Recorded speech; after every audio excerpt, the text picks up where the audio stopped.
estão em suas casas também, nos acompanhando, abrem suas Bíblias. Estamos numa série de mensagens positivas no livro de Atos dos Apóstolos. Estamos no capítulo 1 ainda. Hoje vamos concluir o capítulo 1. Vamos ver do verso 15 ao verso 26. Atos dos Apóstolos, do verso 15 ao verso 6. O tema da mensagem dessa manhã é a escolha de Matias para o apostolado. A escolha de Matias para o apostolado. Obrigado, obrigado.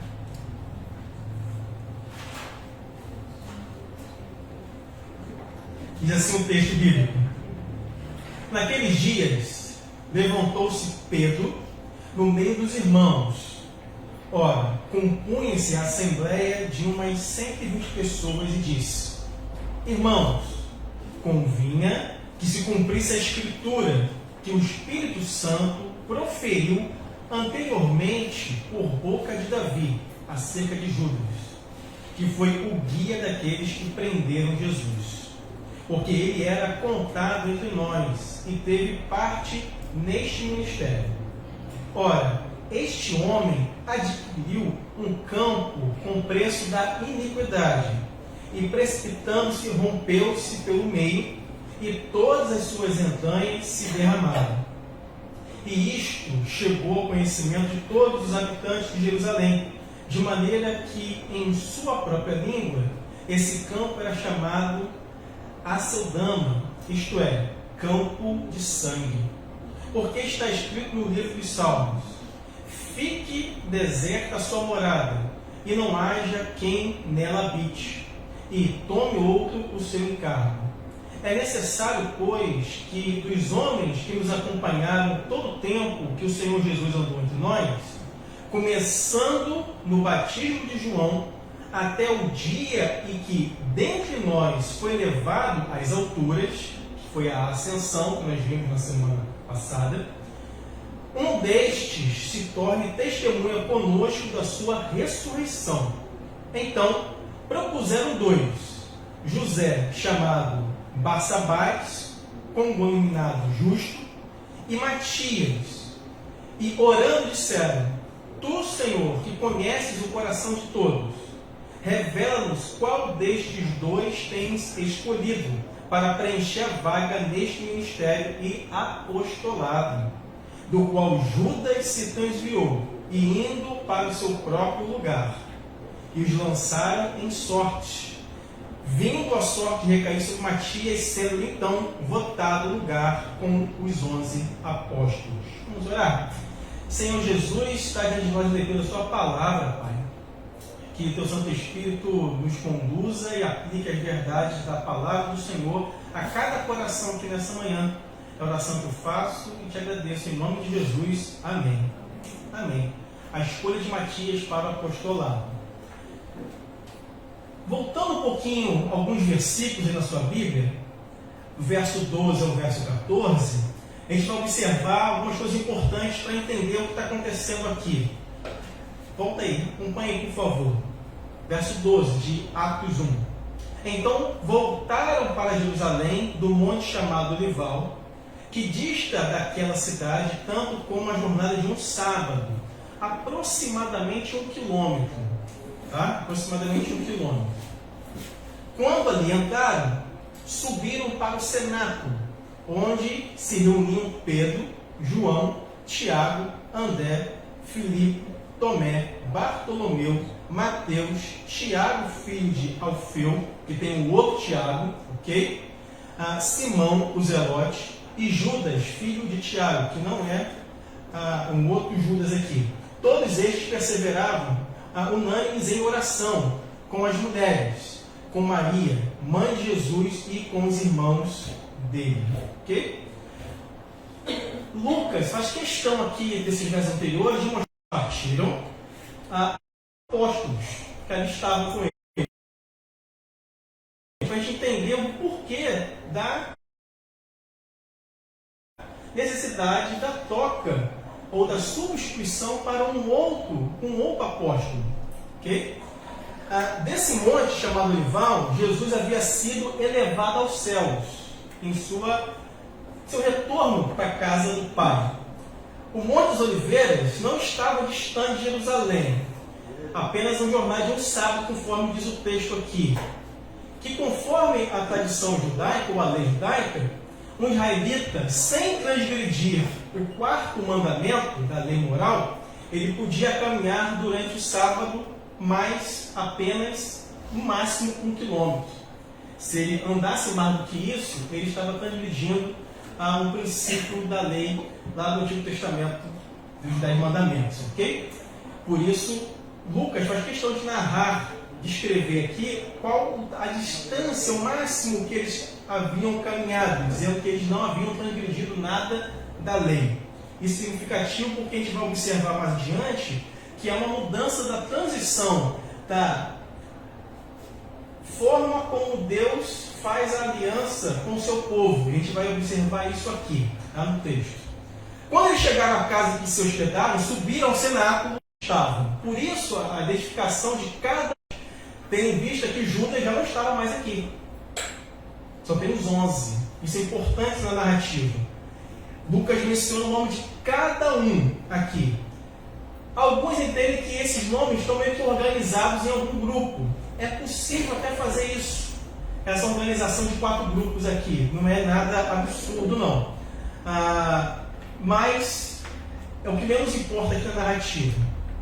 Lucas chama a atenção para apenas mais uma ação antes do dia de Pentecostes. A expressão que Lucas vai usar aqui no verso 15, naqueles dias, é um período, um dia que nós não sabemos qual foi, desses 10 dias da ascensão antes do Pentecostes.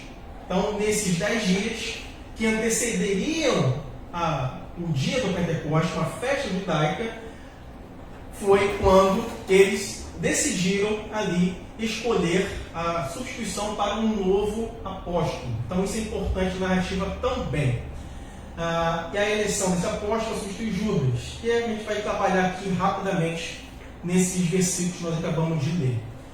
A primeira sobre a importância da estrutura do Antigo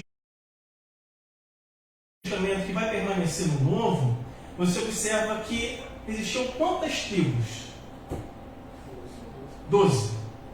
Quantos apóstolos? 12. Quando a gente vai para o Apocalipse, fala das 12 tribos também. Há múltiplos desse número lá, de 12, no livro do Apocalipse, mostrando essa completude. Então, dentro da perspectiva bíblica, não poderia ficar esse lugar vago. Nesse primeiro momento aqui, precisava completar com os 12 apóstolos, já que Judas já havia morrido. E isso a gente observa no Evangelho de Mateus e Lucas vai mencionar aqui também. Mas a primeira coisa que eu quero destacar aqui dessa narrativa é o cumprimento das Escrituras. No verso 16, olha só a palavra de Lucas aqui, vindo da boca de Pedro. Irmãos, convinha que se cumprisse a Escritura que o Espírito Santo proferiu anteriormente por boca de Davi. Interessante o conceito da inspiração das Escrituras aqui para a gente, mostrando que tanto o Antigo quanto o Novo Testamento são inspirados por Deus. O apóstolo Pedro aqui, nesse pronunciamento, ele está dizendo, verso 15, levantou-se Pedro no meio dos irmãos, no meio da congregação, no meio da assembleia, e ele disse isso: convinha que se cumprisse a Escritura que o Espírito Santo proferiu anteriormente por boca de Davi. Por boca de Davi.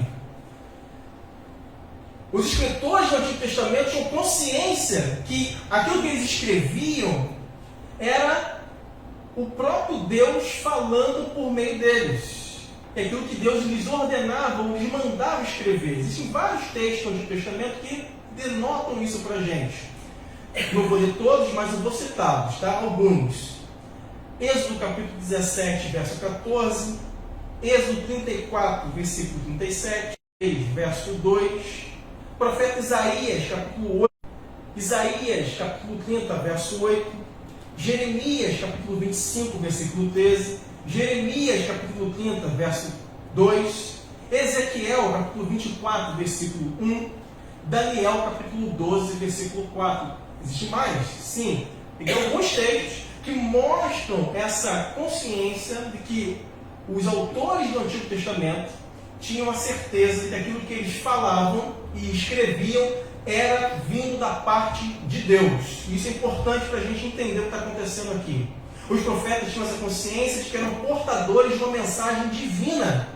Não era uma mensagem meramente humana, era Deus falando por meio deles.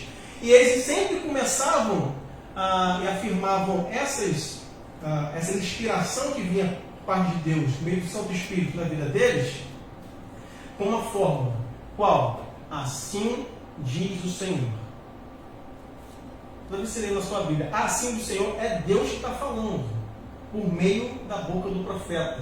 E Pedro diz aqui que o Espírito Santo proferiu anteriormente por boca de Davi algo importante. O que ele proferiu? Vamos observar aqui. Acerca de Judas, que foi o guia daqueles que prenderam Jesus. A gente vai chegar lá já já. Os escritores do Novo Testamento com frequência citam passagens do Antigo Testamento como palavra de Deus, ou advindo do Espírito Santo, que também é Deus. Mateus capítulo 15, verso 4, Hebreus capítulo 1, verso 5, Hebreus capítulo 3, verso 3, capítulo 4, verso 3, capítulo 5, verso 6, capítulo 7, verso 21, isso em Hebreus. O apóstolo Paulo fala que as suas próprias palavras, como palavras que o Espírito Santo, lá em 1 Coríntios capítulo 2, verso 1, alega que é Cristo que fala por meio dele. 2 Coríntios capítulo 13, verso 3. São alguns textos que vão ratificar a inspiração das Escrituras, mostrando o poder da palavra de Deus, que elas foram inspiradas, não foram uma invenção humana, mas algo advindo do próprio Senhor. E o que o Espírito Santo, por boca de Davi, disse sobre Judas?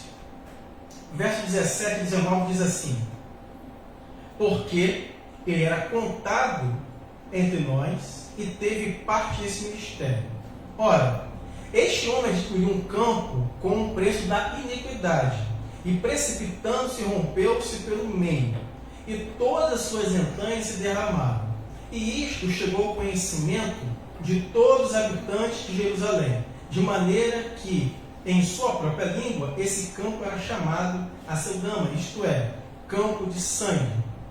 Verso 20. Porque está escrito no livro dos Salmos: fique deserta a sua morada, e não haja quem nela habite, e tome outro o seu encargo. Antes de Lucas prosseguir aqui na sua narrativa, com o discurso de Pedro, provando que a Escritura devia se cumprir, e ela se cumpre por meio daquilo que Davi havia proferido lá no Antigo Testamento, no verso 16, ele providencia aqui, a gente entende, uma espécie de uma nota explicativa para dizer o que está acontecendo. Mateus registra que Judas, depois de devolver as 30 moedas, isso está em Mateus capítulo 27, de prata aos principais sacerdotes, ele vai fazer o quê? Se enforcar. É isso que Judas vai fazer. Ele volta ao templo, devolve as moedas de prata, que era um valor de um escravo naquela época, e sai e vai se enforcar. Lucas registra algo que não está registrado em Mateus. O texto diz que ele se precipitou, no verso 18, rompeu-se pelo meio e todas as suas entranhas se derramaram. Os principais sacerdotes resolveram usar o dinheiro para comprar o campo do oleiro, que seria usado para sepultar o quê? Estrangeiros. E isso está descrito no Evangelho de Mateus, capítulo 27, verso 3 em diante. Num relato abreviado, Lucas pinta Judas como comprador desse campo daqui, porque esperava a recompensa recebida por Judas como dinheiro de sangue. e recusaram, se você olhar lá em Mateus capítulo 27, se recusam a aceitar esse dinheiro de volta. Isso é uma narrativa de Mateus capítulo 27. Mas elas pertenciam a Judas porque, de alguma forma, Judas, indiretamente, comprou o campo do oleiro. E é isso que o Lucas tem em mente ao escrever essa nota explicativa aqui, do verso 18. Apenas Mateus e Lucas, aqui em Atos, relatam o que aconteceu com Judas. Vejam, pode parecer para nós aqui uma certa divergência nos dois relatos. Por quê? Em Mateus, Judas sai e vai se enforcar. E aqui, o enforcamento de Judas. Possibilidade de resposta para isso aqui. Algumas possibilidades.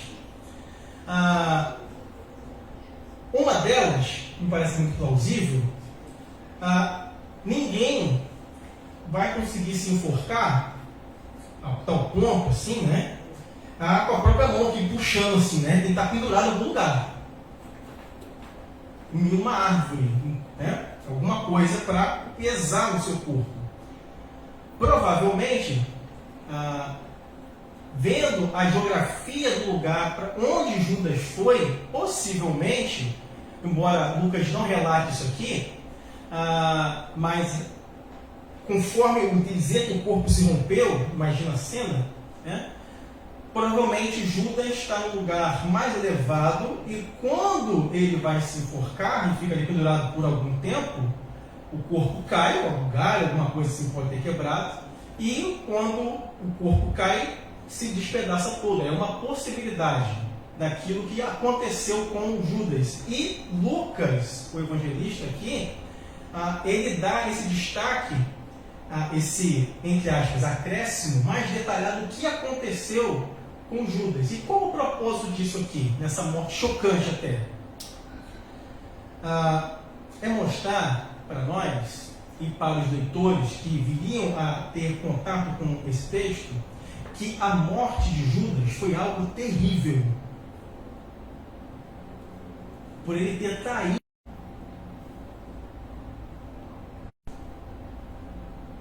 Os salmos aqui lidos e citados por Pedro eram muito conhecidos. Eram utilizados nas reuniões públicas, nas reuniões das sinagogas e por cristãos na igreja primitiva. Os cristãos davam uma interpretação messiânica a muitos salmos, especialmente quando sabiam que o próprio Jesus havia citado e feito a aplicação de alguns desses salmos em particular. Quando Jesus limpou o templo, aquele texto que a gente costuma citar bastante, ele citou qual salmo? 69, verso 9, que diz assim, ele vai falar disso lá no Evangelho de João, capítulo 2, verso 17. O zelo da tua casa me consumirá. Qual é o texto que Pedro está lendo para falar de Judas aqui? 69. Se você voltar a fazer a leitura do Salmo 69, o contexto é outro. Mas veja, os apóstolos, aqui algo importante aqui, para entrar no próximo ponto, tinham autoridade da parte de Deus para fazer esse tipo de interpretação do Antigo Testamento, aplicando a Jesus a quem quer que fosse. Isso é importante aqui. Por quê? Quando Davi, inspirado pelo Espírito Santo, conforme Pedro diz aqui, escreveu o Salmo, ele não tinha a menor ideia de que esse texto se referia a Judas. Quem dá essa interpretação por meio do Espírito aqui é Pedro. E ele podia e fez isso. Por quê? Ele era um apóstolo.